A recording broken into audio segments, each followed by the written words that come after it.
Join me as I dive into the complex situation between Eritrea and Ethiopia and try to understand if we're really on the brink of war.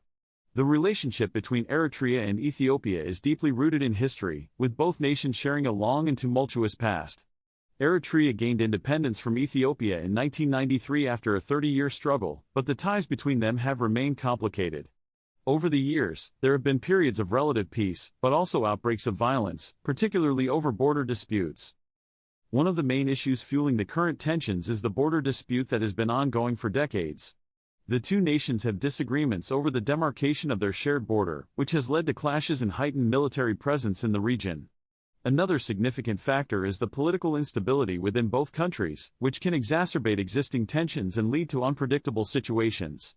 The international community is watching closely, concerned that any escalation could have severe humanitarian consequences. Furthermore, issues related to trade, resources, and territorial claims are also playing a role in the rising tensions. Recent events have significantly intensified these tensions. There have been noticeable movements of military forces along the border, with both sides accusing each other of provocations. Political statements from leaders in both Eritrea and Ethiopia have also heightened the sense of urgency and concern. Moreover, reports of humanitarian issues, including the displacement of civilians and restrictions on aid access, are adding to the alarm.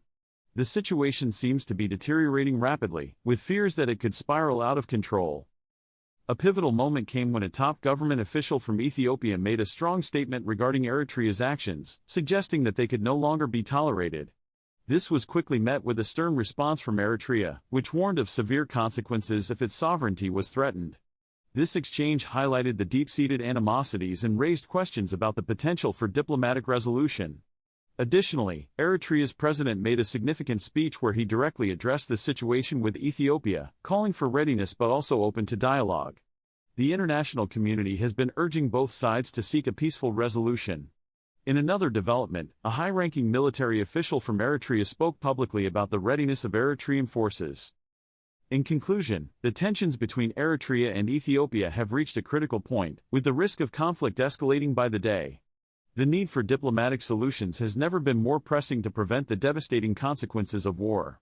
The situation remains fluid and uncertain, with both nations seemingly on edge. If you have thoughts on this situation, I'd love to hear them in the comments below. For those looking for more context, I recommend checking out my previous video that dives into the historical background of Eritrean-Ethiopian relations, which I think provides valuable insights into how we got here.